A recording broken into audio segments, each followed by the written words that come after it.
Hello, everyone. Welcome to DevProdEng Showdown, as we call it, DPE Showdown. We're going to talk about all things developer productivity engineering in a fun game show panel type format. I'm Rooz from Gradle. I'm your host. We have an exciting show for you all today. And how this is all going to work before I introduce our lovely contestants here is we have 8 topics in 30 minutes, and we're going to try to go through these as fast as possible. Each panelist has 30 seconds to make their point. And you, the audience, if you're joining us via the Zoom, you can vote via the polling mechanism. There's also others joining us from live stream. You can see if you can join from Zoom next time. All right, so let's jump in and introduce our lovely panelists here. First up, we have Abi from DX. He sold his company to GitHub and got into the developer productivity space. He's the CEO and co-founder of DX. He has a really amazing podcast and newsletter and does some really great papers that he's released on developer productivity engineering. So I highly recommend you check those out. We also have Brian from Microsoft. I met him when he was working on productivity engineering on Windows, and now he's working on productivity engineering for the whole organization, and super sharp man. He's also doing a talk at the DPE Summit, so very excited about that. We also have Helen from the Spotify Backstage team. If you haven't heard of Backstage, it's that super hot developer portal that Spotify had open sourced. She was formerly working on podcasts. So if you love Spotify podcasts, that's her team. She's now head of engineering for Spotify Backstage and has learned of how Spotify uses that and is going to share some of that with us today. Last but not least, we got Surab here. He's the product manager from the Uber productivity engineering platform team. And Uber is doing some really cool stuff, really bleeding edge. And they're one of the leaders in developer productivity and developer experience. Can't wait what he has to share on some of these topics. Okay, we're going to dive right into the topics. First one here, easy one, kind of gets you all, a little excited, a little softball way you jump in. What are the top level metrics for developer delight? Abi, you're up first. Awesome. Excited to dive in. I don't know if this is a freebie or easy question. I know a lot of groups discussions that I'm in with leaders, this question actually comes up often. What is the top level satisfaction or overall developer happiness metric we should be tracking? I don't think there's one clear answer for that. There's a CSAT versus NSAT debate. I'll leave to Brian. But if it were me, I would go with customer effort score, CES. Love it. Okay, this is going to be fun. Just, I get that feeling. All right, Brian, what do you think? Abi kind of set you up. If you want to measure developer delight, just be straightforward and ask. I am happy working at my organization. Developers who say they are dissatisfied to that question are 5 times more likely to be looking for jobs at other companies and are 20 times more likely to report being unproductive. It's a super simple question, but really predictive of the things you want to look out for. Don't overcomplicate it. With 7 seconds to spare. Nice. The human factor. I love it. That should make Abi happy. Look, he's got a smile on his face. Love it. Okay, Helen, what do you think? To follow up with another super simple question, we have over 20 key metrics that we track for developer experience at Spotify, and I'm not going to try and say all 20 because that's not the point. And instead, I just want to highlight one peculiar question that we always ask as part of our engineering satisfaction survey, which is, do you agree with the statement of meaningful work will be done as a result of this survey? And it's important that we have buy-in from our engineers and that they trust and that we will listen and make their lives better. So +1 to Brian on this one. Surab, to wrap it up. Yeah, I have to echo what Brian said. Just trust developers. Ask them if they're happy. Self-reported satisfaction is the most important metric. But, the other thing we do is usually when you have initiatives going on, we add additional guardrail metrics. It's impossible to ask people if they're happy every single day. Actually, that will make them unhappy.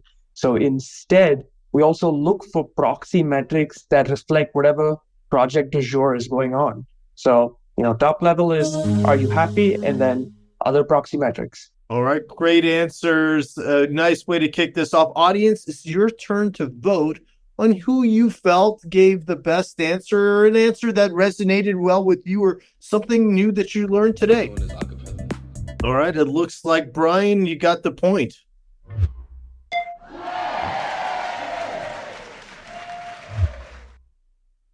Okay, let's jump into the next one. You all have been working in developer productivity and developer experience for a long time.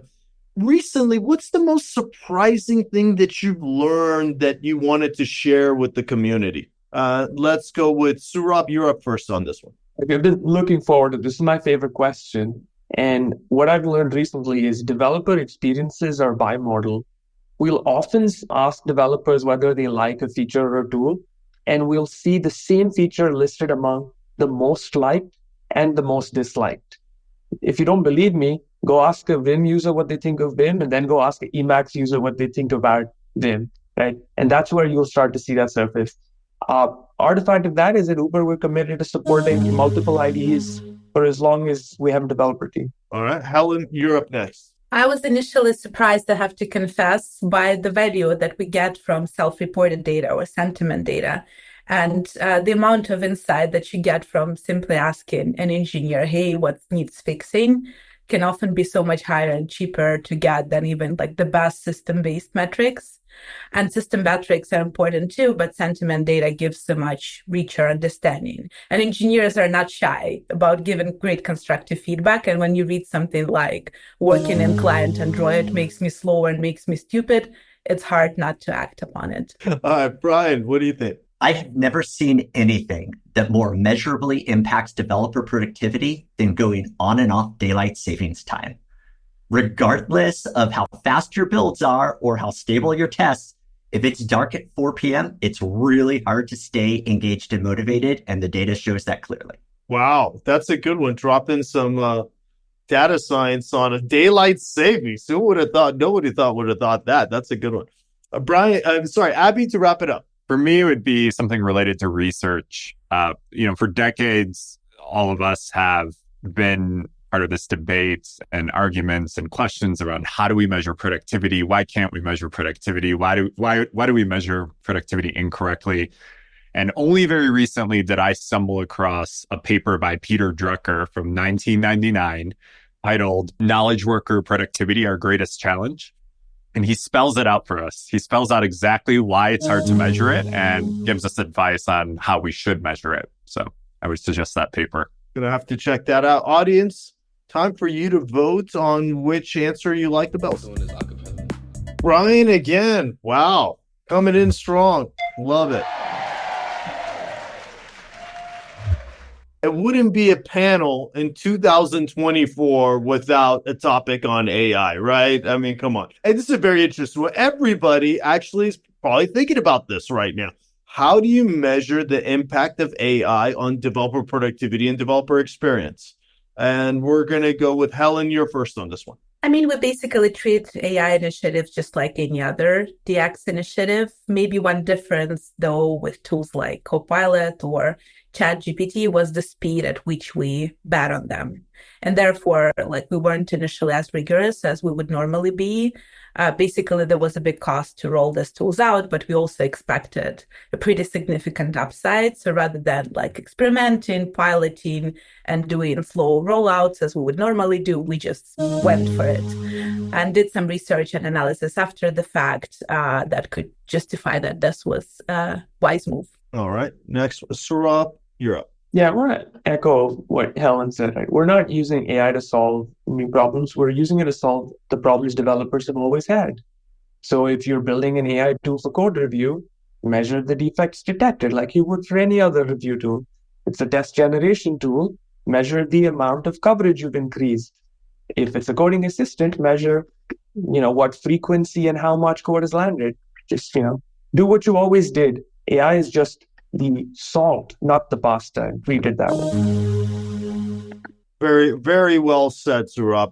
Abhi, what about you? What have you seen? Yeah, at DX, this is one of the top problems we're helping organizations with right now. And I would loop back to what was said earlier about asking developers is the best way to understand developer experience and productivity. In particular with AI, there's a lot of different telemetry metrics we can track, like suggestion rate and PR throughput, commit, cycle time, things like that.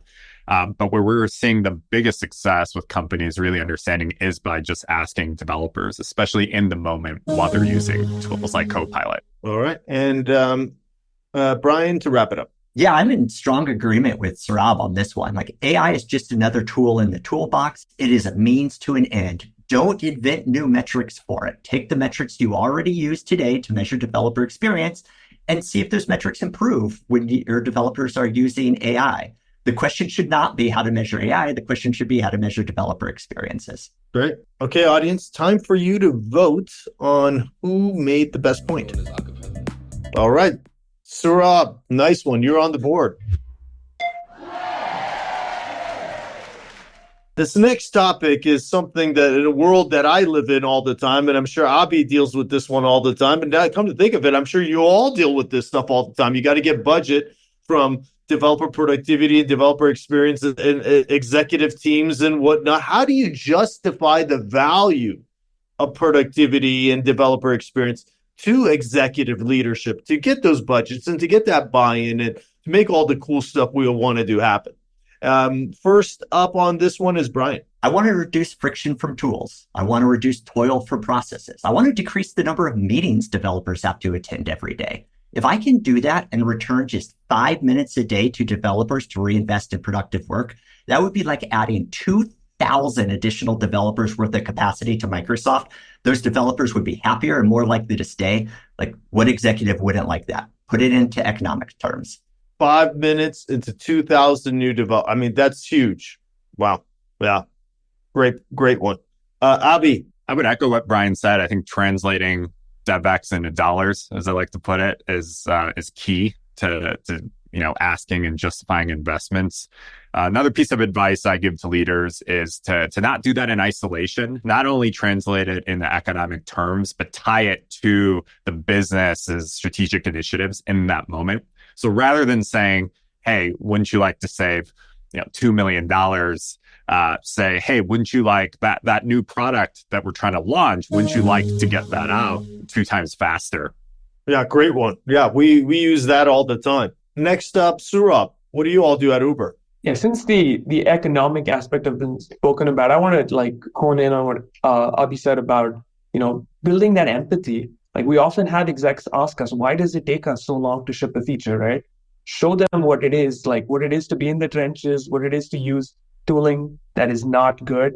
Like, help them build that empathy, help them feel for developers. Developers want to do the right thing. It's our job to enable them to get there. Love it.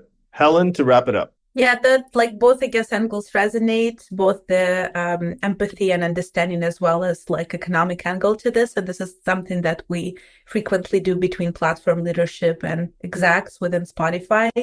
And it is metrics really play a key role here. It's hard to get traction at executive level with something like pull request wait time, but much easier when you say things like time to market or FTE offset. So this has been, I guess, my 2 main angles in this conversations. Love it. Audience, time for you to vote on who you think made the best answer. Brian again by just a smidge.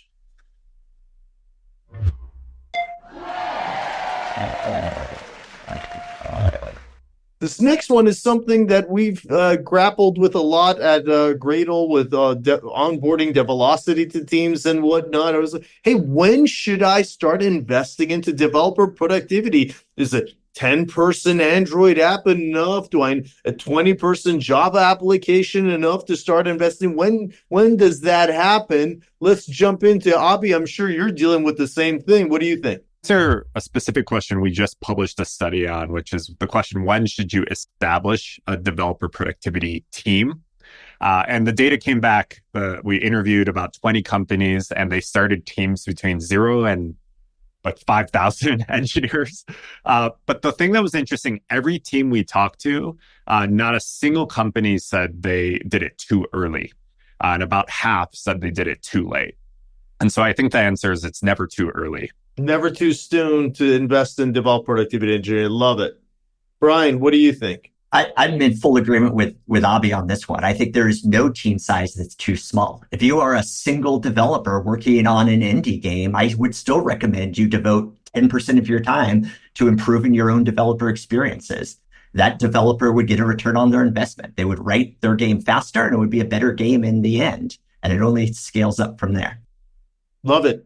I'd like that 10% rule. Helen, what do you think? Our rule of thumb when it comes to introducing developer portals, perhaps with introducing developer experience / productivity teams, has been probably like around 200 engineers or more is when we've seen that the pain of like coordinating between many teams as well as like compounding effects of improvements really sort of percolates across the work, reducing things like reducing local build times by a few seconds or reducing onboarding time by a few days start to matter at that size. Love it. I love how you kind of brought it into the developer portal place because, someone has to set up those tools and manage those tools and have dedicated work time. And yeah, that doesn't always work out. What have you all seen at Uber, Saurabh? Yeah, at Uber, we've always seen 5 to 10% of the developer population is working on developer productivity, right? It may surge up when we're doing larger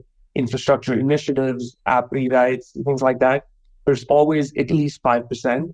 And, even if you're a small team, even if you're scrappy and doing it with borrowed resources, engineers working on developer productivity, it doesn't matter if it's a formalized team, you're still going to be investing in that. And you want to do at least 5 to 10%. All right, audience, time for you to vote on who gave the best answer. Abhi, you're on the board.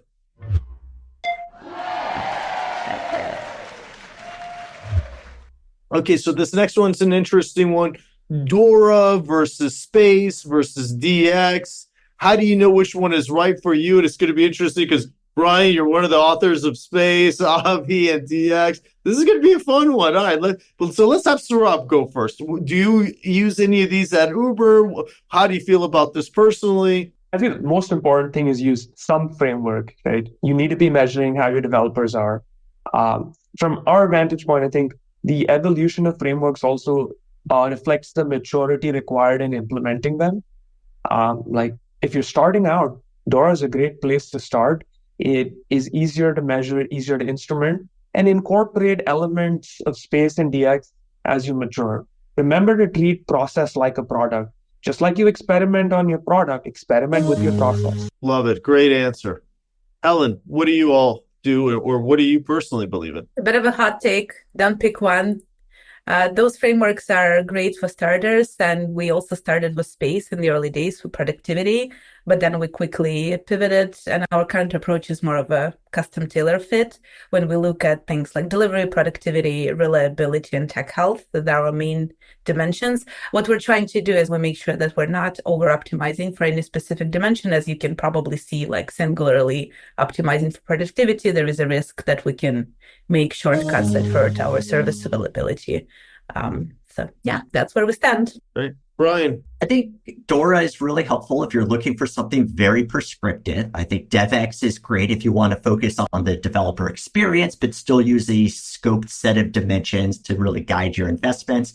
But at the end of the day, as organizations progress in their DPE journey, I don't think there's a replacement for space, which takes the most holistic approach to understanding developer productivity.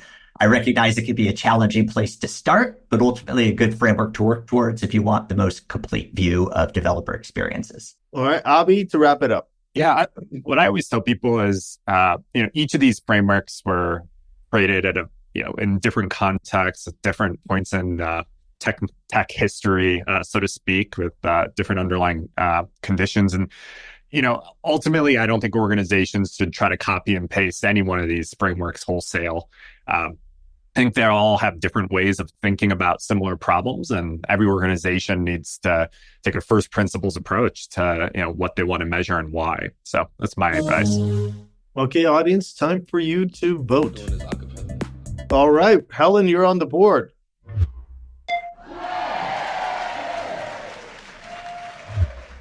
We have two more left, folks. Let's dive into them. What's the right balance between qualitative versus the quantitative approach. I really like this one. This is going to be a really interesting one. Helen, you're up first. What do you all do? The balance is key. So for us, it's nearly a 50-50 split between sentiment data and system data. And if you're starting from scratch, my advice would be to start with self-reported data and then use those to decide what to instrument.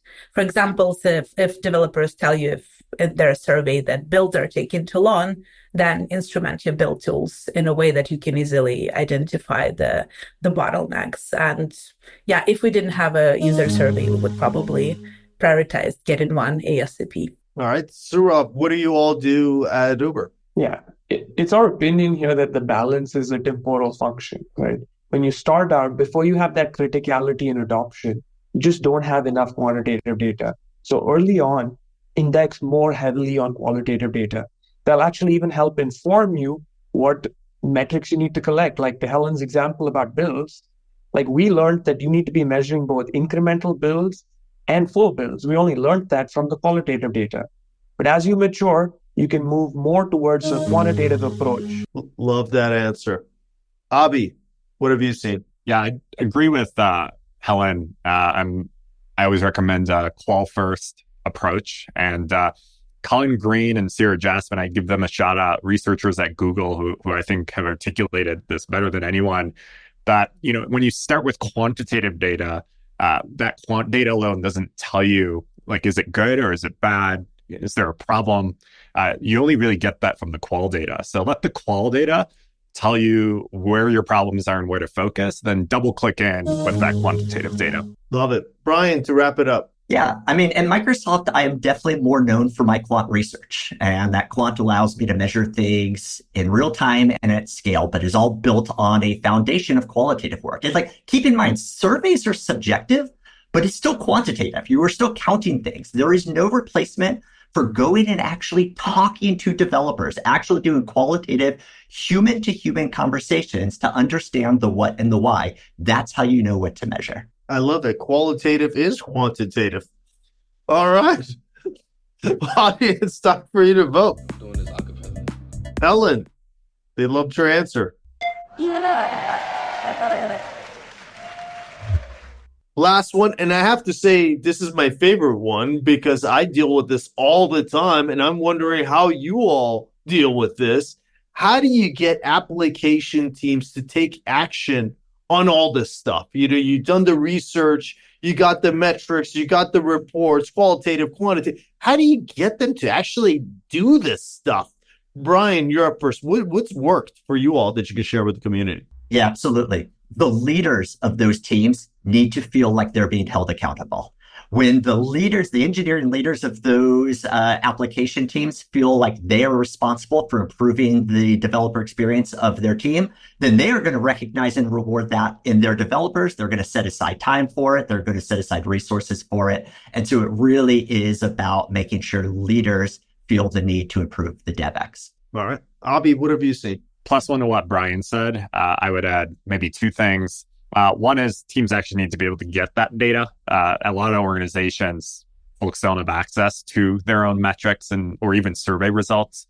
And the second thing, one thing I've seen a lot of is that a lot of organizations where there is accountability placed on managers and there is visibility into the data, teams still need time and allocated to actually be able to work on improvements. Otherwise, it's not going to happen. Love it. Saurabh, what do you all do at Uber? Yeah. I'd say in addition to the finding executive sponsorship, which like Brian and I spoke about, I would say tailor metrics to the individual team's context. Recognize where they are in their development cycle, recognize that they have timelines, and be reasonable with your expectations. This is as much a social problem as it is a technical problem, right? So like really establish that quid pro quo, help people recognize that you're making their lives easier and you're more likely to see results. Love it. And Helen, to finish it off. Plus one to leadership, buy-in and accountability. When it comes to motivating individuals on the teams to take action, to me, it always boils down to like, what's in it for me? type question, and no application team is going to turn down the ability to develop faster as long as it's safe and high quality. So it's our job as a platform team, as a developer enablement team, to give them the productivity enhancing tools and data and have it be so good that they want to use them. Like gamifying things also goes a long way. Who doesn't want that green check on their scorecard? Love it. Okay, audience, that's the last one. Why don't you vote? Doing this acapella. Wow, it's a tie between obvious. I've never seen that happen before. But honestly, folks, it doesn't really matter because it's not about the points. It's about these amazing folks sharing their experience with the community. That's kind of what it's all about. I think we had a tie, maybe more, Chris, my back end team. We had a tie once, I think. But anyhow, it doesn't matter. It's not about the points. It's about learning something new from these panelists. The winner is Brian, and he gets 15 seconds of fame. I mean, he's already pretty famous enough with all the stuff that he does. But Brian, congratulations. Awesome. Thank you so much. Thanks to my fellow panelists. I encourage everyone to sign up for Avi's newsletter. It's great. Follow me on LinkedIn if you want to stay up to date on my latest research. I have some new stuff coming out in the next edition of ACMQ, so keep your eyes peeled. And thanks everyone for tuning in. We all appreciate it. Amazing. Yeah, I want to echo what Brian said. Thanks to our panelists for taking time and doing the screen checks and researching the topics and making sure they bring their best to you and to share with the community. All this is going to be live on YouTube. You could catch it there. If you're interested in grabbing more quantitative metrics, we released the new product on Develocity for that. Develop Productivity Engineering Summit is coming up soon. The Uber team will be doing a bunch of talks there. Brian's going to be doing a talk there. Helen's going to be doing a talk there. Abi's going to be doing a talk there. It's going to be kind of a party. Saurabh, you're going to have to get some travel budget to fly down for that one. We have a few great talks from Uber there as well, and they're sponsoring the event.